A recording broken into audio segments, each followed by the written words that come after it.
All right, I think I found a quiet spot in my house. I've been relegated to the basement. I brought the family pet along for some moral support as we try to make this vlog.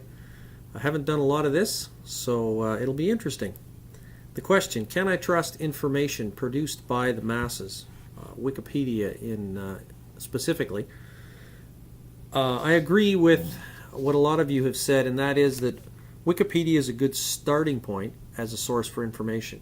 And there are certain types of information that it may be more accurate in than others. Simple facts, for example, it's a good starting point, and then I can leap off from there to something else.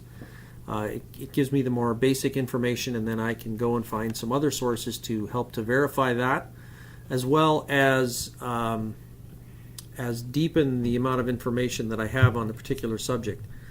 When I'm evaluating information that I get online or through the media, there's a number of criteria that I give or that I use to determine if something is credible or not. So if someone says to me, is this source of information credible? The answer usually is, well, it depends. First of all, does the source have verifiable expertise or experience? I found it interesting in the last couple of days to hear that one of the pathologists in the Michael Brown autopsy, who was hired by the family side, had stated himself and played himself as being a pathologist when he really has no credentials. And so that has come to the surface fairly quickly, and unfortunately for the Brown family, will pretty much discount anything that is put forth in their particular pathology report of what happened, because the person has been proved that he doesn't have any verifiable expertise or experience, discounts many things that he may not even have been related to or participated in and had a hand in. And so that's kind of, for me, a very important thing, is to look at the author or the source and say, do they have verifiable expertise or experience? Do they have a history of being reliable? When it comes to news media, which used to be on television, now it's more and more online, a lot of the news media that I trust have demonstrated to me over their history, more than just a couple of months or a couple of years, that they have been reliable, and they've demonstrated that there is a code of ethics and a code of behavior and fact checking that they do that gives them a reliable standing in the news community. A third thing would be, are there other sources that validate the information or the opinion?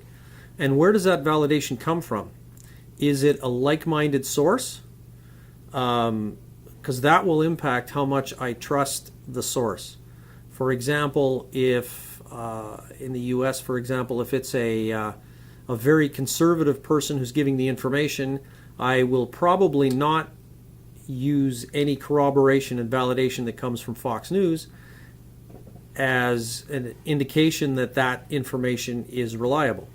Very like-minded source, and they tend to fall into the same camp in terms of opinion and information.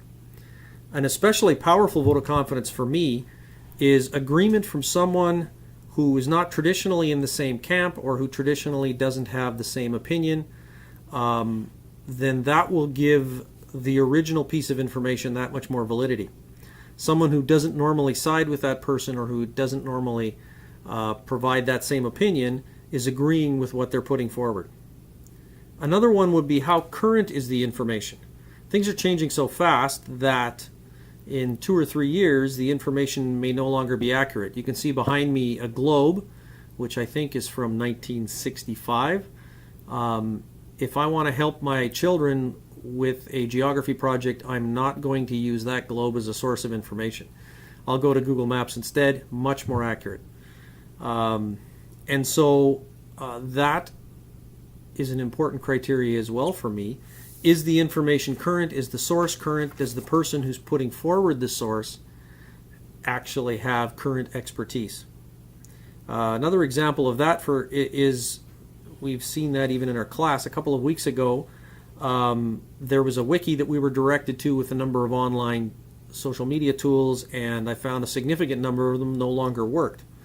And so that right away made that site less credible, because I could see that number one, they weren't updating their information. Number two, the social media tools that they were referencing were no longer current.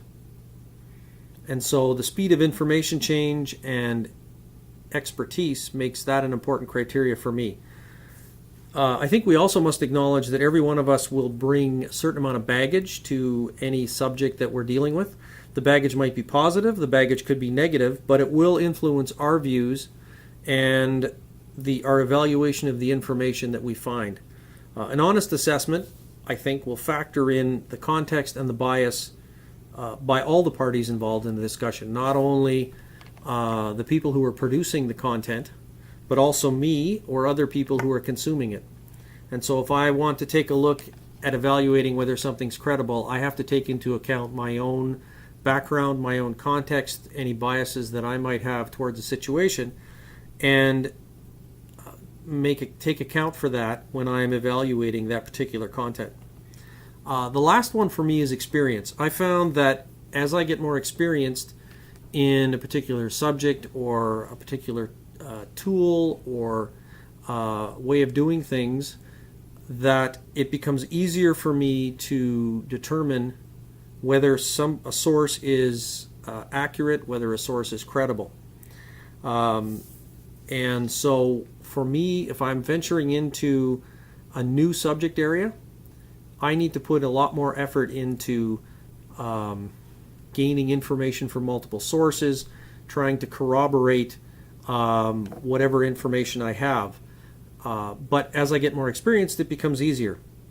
And I find that my own knowledge and experience is a good way of determining whether something is credible or not. I asked my wife what she uses for determining whether something's credible, and she said common sense. And my response was, you can't use that in an educational context. But maybe what I'm saying here, the more experienced I am and the more information that I have and the more knowledge, the easier it is for me to determine whether or not something is in fact credible and reliable. And so getting back to Wikipedia, kind of to wrap things up, it's a good starting point. I'm finding myself becoming more willing to trust content from the masses, especially as there are more and more people who can corroborate. When you hear more and more individual people who aren't influenced by any particular agenda, or it doesn't appear they are, that it can lend some credibility to it. But again, I use it primarily as a jumping off point and a place where I can start and then move on from there.